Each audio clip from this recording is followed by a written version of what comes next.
Hi, I'm Jaymie Henry. I'm Michael Cotton. We're from the International Collaboration for Essential Surgery, and we have something prepared for you tonight. The structure of what we're going to do this is I'm going to give a quick introduction of what you're going to see soon in like the next minute. Then we're going to watch the film, and then after that, we're going to talk about what we've been working on for the last 2 years, really. So just to give a quick background on what you're about to see, it's a film called The Right to Heal.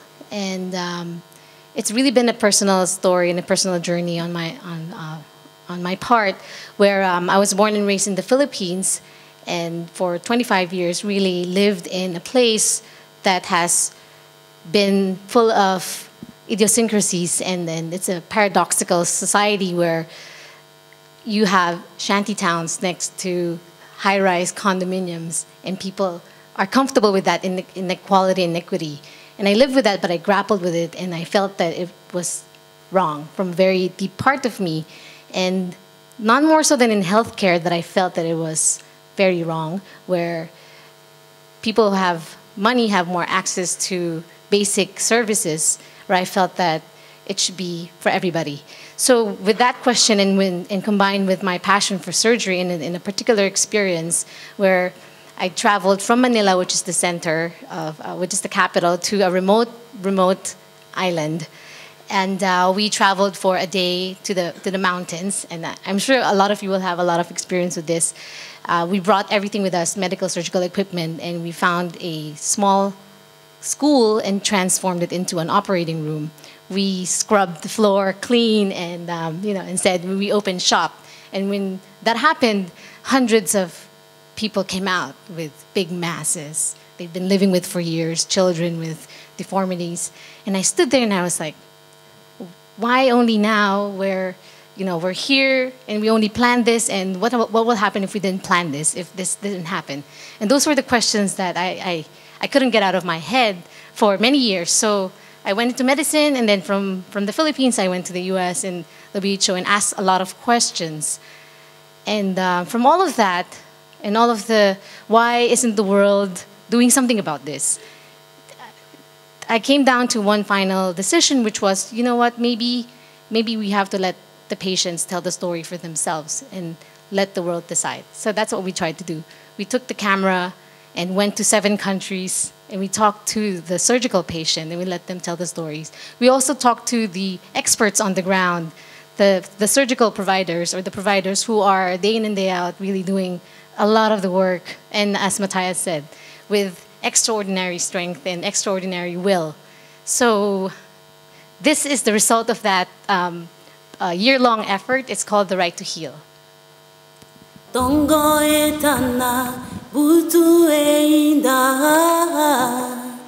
The triumph of the last 30 years was the fight against infectious disease. Public health forces have all but eradicated polio and smallpox with vaccines. Death from AIDS, malaria, and TB are finally in decline, and the methods for dealing with them understood. But now, an epidemiological shift has taken place. For the first time in human history, the burden of disease requiring surgical care has overtaken that of infectious disease. Injuries, burns, obstructed labor, appendicitis, cataracts, hernia, clubfoot, cleft lip and palate. These are the public health challenges of the next 30 years. Their solution lay in distributing knowledge, not pills. The problems are vast, the solutions are simple, and millions will fall through the cracks until the public health sector recognizes the need for a paradigm shift.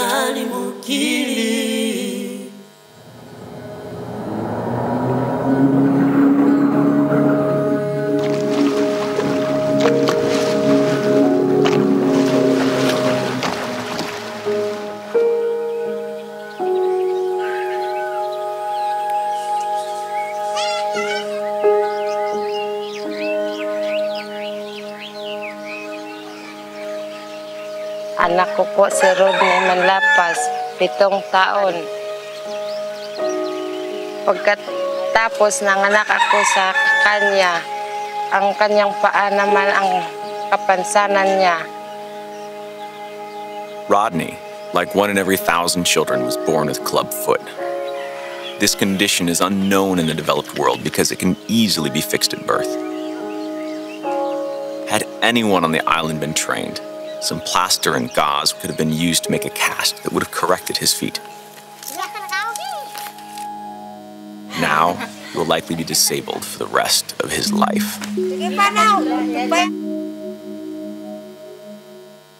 I was 15 years old girl, and I was in standard 7. And then I got pregnant. Those boys, you know, in the rural area, they decided to tell me the way boys, they always talk. They decided to force me. After the forcing, you know, they were 2, and then I did not realize what happened for me. They just finished.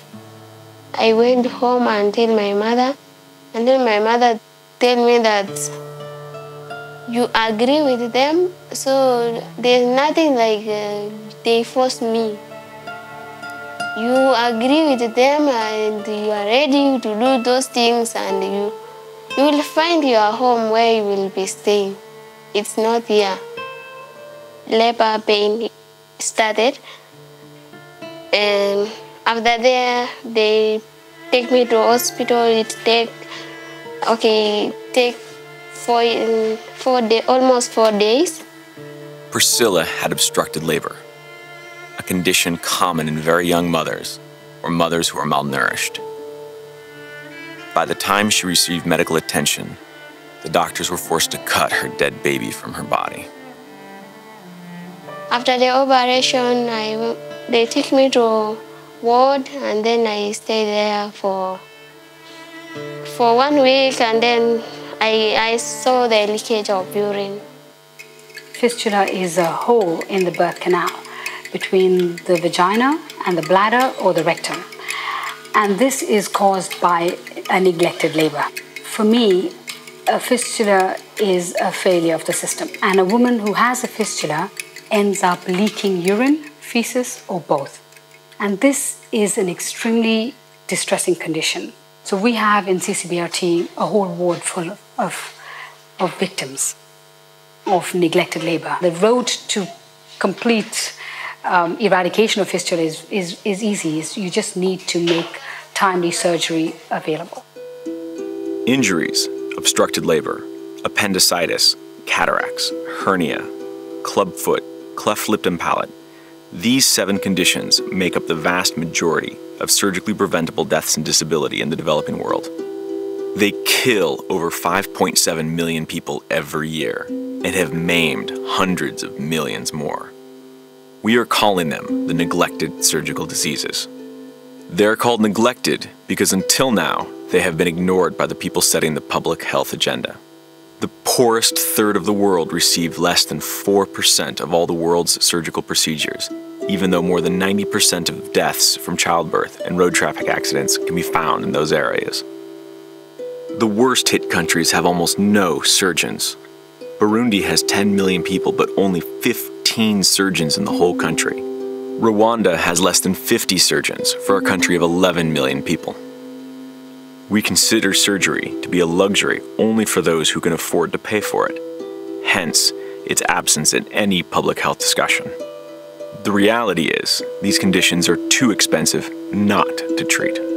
Disability is devastating to the individual and very costly to society. It removes a person from useful economic activity and spirals her down into cycles of poverty. What we don't realize is that disability not only affects one person, but the whole family. It removes a second family member from the economy since they need to care for the disabled relative. Economists have estimated the lifetime economic cost of a disabled child to be between $40,000 and $200,000. The average cost to control a neglected surgical disease in the developing world is $400. It costs just $35 to cure a child of blindness, $200 to save a baby and a mother's life, $250 to save one child from a lifetime of crippling disability. A single procedure guarantees cure for the patient, since he will never catch the disease again. A single procedure can give a person their life back. All of these conditions are treatable through 15 basic surgical procedures. These 15 fixes, what we call essential surgeries, could take care of 80% of a community's basic surgical needs. They can be taught independently and effectively to medical officers and skilled health workers in 3 years, not the decade it takes to educate a surgeon. People waste their whole life, which could have been done just by one little step. Some come with deformities, which are so simple to fix, so simple. It doesn't cost money, actually. In a civilized society, as we call it, civilized society, nobody should carry the birth defects beyond a few days after the birth. And then it's a perfect person. It can go. No mother should die giving a child birth. It just doesn't make sense. It seems straightforward, yet we are so far from seeing a solution in sight. Pregnancy is an event that every mother should experience with anticipation of joy, not fear. But for all the deaths that occur during pregnancy, more than 99% are found in developing countries. Every year, about 250,000 women still die from childbirth, and about 50 to 100,000 women develop a fistula. Surgery is not an option or a luxury. It's an essential life-saving procedure. So it can save the life of the mother. It'll definitely save the life of the baby. I feel very strongly that you can't have a maternal unit that doesn't have an ability to provide surgery, because if you accept that, then you are accepting that 20% of your women will potentially die, because 20% will go into a complication that needs a surgery. Over 2 billion individuals are living on the fringes of public health, waiting for luck, for a passerby to give some money to give them back their lives, for a surgeon from some foreign country to visit for a week or two, or for a compassionate NGO to find them. The world seems to say that these people don't have the right to heal. The world seems to say that other people who are already there and willing to learn don't have the right to help. 2001, the world was standing up for infectious disease because it was killing our people too much. Now that we start to know what to do to control those conditions of infectious disease, I want the world to stand up for non-communicable disease. And among the non-communicable disease, surgery is important, injuries are important. So go for it, go to help countries to organize it in a systematic way, to bring services in an equitable way to each and every citizen of this earth. We must show the world that no matter where you come from, if you're pregnant, you deserve the right to have your baby safely. That if you're born blind, you have the right to see. That if you're injured, you deserve the best chance to not be crippled for the rest of your life. That you have the right to heal. Together, we can welcome everyone into the new world that is 2015, a compassionate world that leaves no one behind.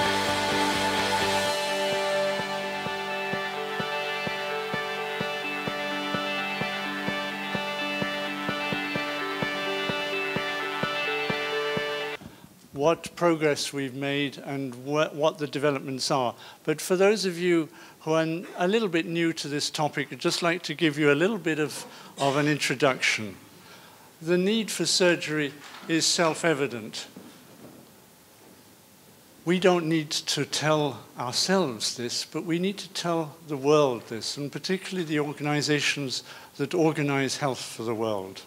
These are the facts that are there, and they're atrocious. It's well known that access to surgery for many is difficult or impossible, or the service is abandoned or poor or inexistent or overflowing. A normal view is hopelessly overcrowded hospitals, long queues for treatment. Typically, resources are basic, of low technology, and of high volume. So what does it mean, global surgery? This is a term that has been invented, but it actually lacks definition. What are we actually talking about when we talk about global surgery? The information we have about surgery has already been mentioned in the film, and the fact of it is that very little is being done in the low-income countries. And the results of this are horrendous. These are facts about obstetric care. 1 in 26 women die in childbirth in sub-Saharan Africa. Less than 1 in 200 women get a Caesar when they need it in some of the 15 poorest countries in the world. And 3 million obstetric fistula cases remain untreated in Africa. These are women who are, broadly speaking, abandoned by their families. 10,000 new obstetric fistulas occur in Ethiopia every year. The estimated need for surgery in this graph is shown. The flat discs are those who actually get it. The columns are those who need it. The discrepancy is enormous. We've created the International Collaboration for Essential Surgery to publicize these dastardly and drastic facts. What then are the essentials of essential surgery? We've drawn up a table of procedures and conditions that we feel will cover 80 or 85% of the surgical need in low-income countries. This is not yet proven, but the evidence is strong. This is the first 5: caesarean section, including symphysiotomy and evacuation of retained products of conception, excision and drainage of abscess, debridement of wounds and fasciotomy, skin grafting and burns care, hernia repair, followed by intercostal drainage for various reasons, emergency exploratory laparotomy, amputations, cranial burr holes for bleeding, dental extraction, external fixation of fractures, suprapubic castrization, and cataract extraction. This list of procedures has been based on those procedures that save lives or save chronic disability or conditions that threaten life. Essentially, they need to be simple procedures that can be done in district hospitals. As you've seen, the operating facilities in many countries are basic. However, we must not lose sight of the fact that basic conditions does not mean suboptimal care. In many parts of the world, surgery is currently being done by non-specialists and in many cases by non-doctors. Many of these non-doctors are not supported, not certified, and not properly trained. The countries around the world with non-physician clinicians are multiple. And although our introductory speaker told us how different countries are in the world, which is very, very, very much true, many of them suffer with the same problems. The solution, we believe, ladies and gentlemen, is local training and task sharing. Local training, why? Because there is no way that however philanthropic and well-sourced and well-resourced help comes from outside, it can never be sustained for long term. And when locally based training means training through local organizations. In particular, the Southern, Central, and East African surgeons have created a council and a college which is now organizing surgery in the region with enormously good effect. And it is through this organization, as well as others, that this sort of training needs to go forward. It is, however, our thesis that the training of non-physician clinicians, as well, of course, as surgeons, must be carried through. The cost of such training is much less. More can be produced and more can be trained to do these simple procedures. In closing, ladies and gentlemen, I'd like just to mention two cases, two heroes. Hamilton Naki, as a young man of 16 years old, walked from his homeland in the Transkei to Cape Town in seek of a job because his animals had died of disease, his family's animals.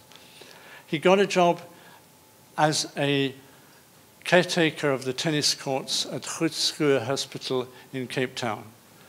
Following that, he met and was welcomed into the laboratory by a Swiss doctor, a German doctor, Goetz, who escaped from Nazi Germany. And with his Swiss wife, they taught him both dissection of animals, subsequently anesthesia of the animals, and then the surgical procedures on the animals. Through that, he became the best dissector in the laboratory. He then subsequently taught a number of internationally known surgeons. He worked with Christian Barnard and himself introduced techniques of liver transplantation. He subsequently was honored with South Africa's highest academic degree. He did not go to high school. Mamitu Gashi herself was a fistula patient at Addis Abeba's Fistula Hospital. She was abandoned by her family and was therefore allowed to stay at the hospital and work as a cleaner. She cleaned the floors of the wards, subsequently the operating theatre. Subsequently, she learned how to cut sutures and dress wounds. She then helped at the operations themselves. She then was starting to do the operations. She is now the leading instructor of vaginal fistula repair in Addis Ababa and was awarded, deservedly, an honorary fellowship of the Royal College of Surgeons of England. If these two, and she never went to school, if these two can manage surgery at the level that they achieved, we have an obligation, I believe, to train non-physician clinicians to do basic surgery to cover the gap that exists in Africa. In a study in Sierra Leone, and it was calculated that by the time that there would be sufficient number of surgeons, according to calculations by WHO, 200 years would need to go by. I rest my case.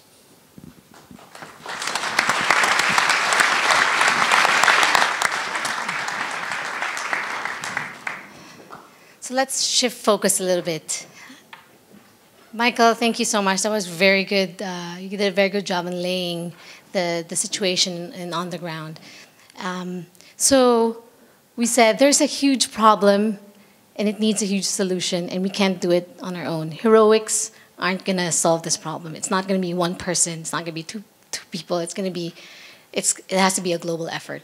So the strategy that we did was we looked at the world, the ideal world, and we looked at the situation now, and we looked at the difference between the two, and we tried to find out how can we close that gap. In global health, you can see this is, the US is one of the biggest donors globally for global health. And you can see that these are the issues that they care about.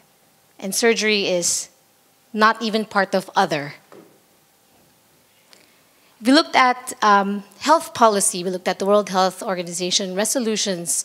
This is up until 2013, and not one of them contained a specific focus on surgery. The question that we ask is, do we have a compelling case to figure prominently in these global discussions? These are the numbers. The green big bar are the people dying from injuries every year, and the dark brown one are people dying from HIV, TB, malaria combined. And the difference is that injuries are killing about almost 25% more than these combined. But all of the funding go to HIV, TB, malaria. Again, it's not about a fixed pie, but it's about framing everything in its context. If we look at the number of people, this is in developed countries, deaths per 100,000 people from road traffic injuries, you can see that there is now a decline as health systems, trauma care systems actually improve through the years.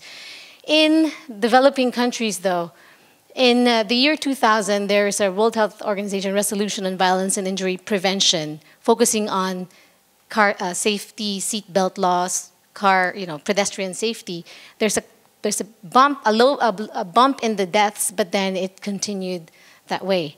The lessons learned from HIV infection was that it was only when they discovered the treatment for HIV and actually made it available to everybody that then there was a sharp decrease in the number of deaths, and it stayed low. The point is, yes, prevention is very important, but at the same time, we must not forget about providing care, which is surgical care for the neglected surgical patient.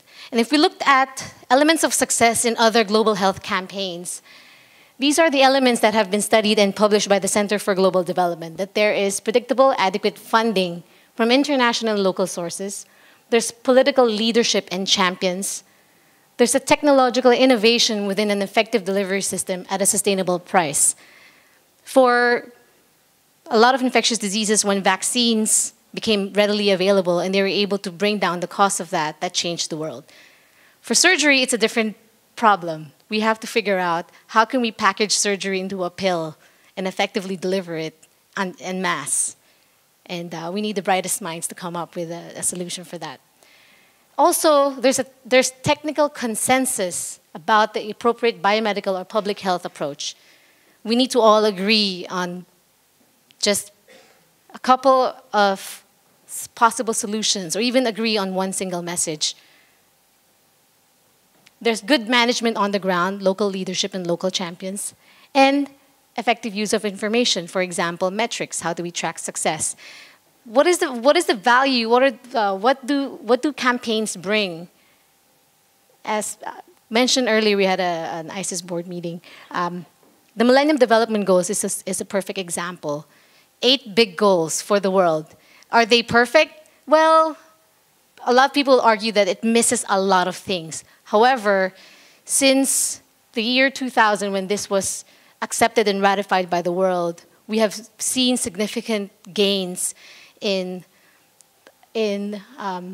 child life expectancy. We're on track to eradicate extreme poverty and hunger. And these are huge, big problems, but because the world united, there were solutions that were out there.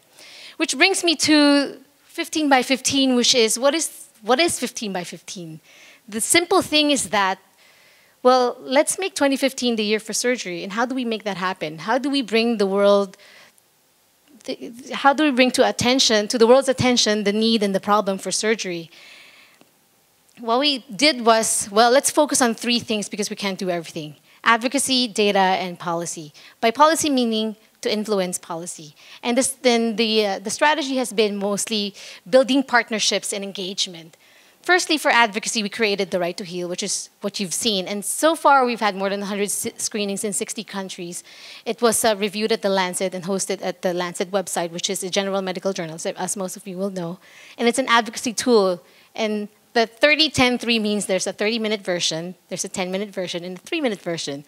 What I showed you was a 10-minute version. If you want a more involved one, please talk to me and I can give you the full 30-minute version. And we've had screenings in many different places. This is just an example of them. We tried to really go all over and go to any venue, global health venues, political venues, not just confined to academic or professional societies. We had a UK Parliament screening that triggered a subsequent debate with the UK government, asking with Lord Barrow asking the government point blank, saying, do you do you support surgery in the global agenda? And they said, yes, great. So from there, that was their platform moving forward in talking to DFID, talking to getting more funding for surgery. We hosted an International Women's Day, and we had a slew of publications that actually talked about global surgical care. Policy, this is what I'm going to be talking about more in terms of what are the updates and what we have, what had happened. Since 2013, when we had launched the film and the campaign, and this is not just because of 15 by 15, obviously. There have been a lot of significant players in the field from the US, the UK, from Australia, everyone really pushing to finally get surgery on the global health agenda. And next year, there is a pending resolution for emergency and essential surgical care that the executive board will actually be reviewing this January.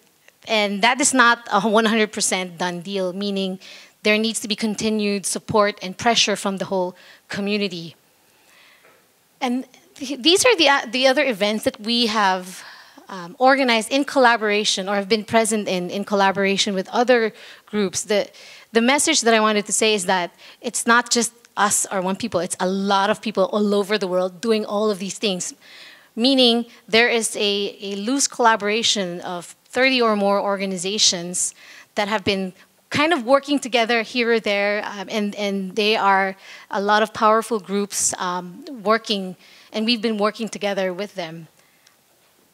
And we've made public statements at the UN Post-2015 Open Working Group and public statement at the Department of Public Information, and we hosted the Clinton Global Initiative in New York, again, all to open the conversation and reach out to partners, potential collaborators in the global health field.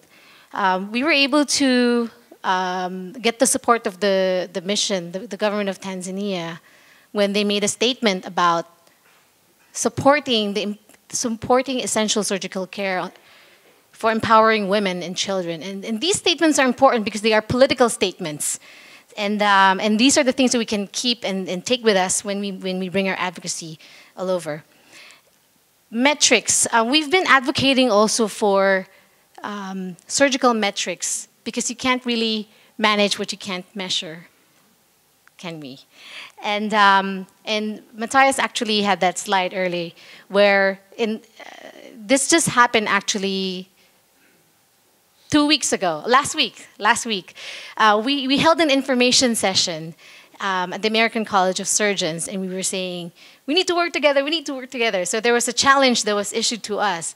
Can you mobilize the global surgical community to get behind an idea, not an idea, it's 3 indicators to be put on the 100 core global health metrics that the WHO, the World Bank, and the USAID is now publishing.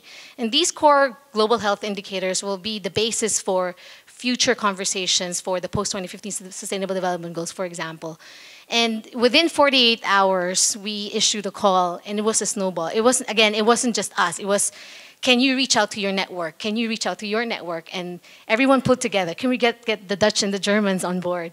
And the response has been really quick, and we have more than 120 global surgical obstetric trauma and anesthesia organizations who signed on in support of this letter.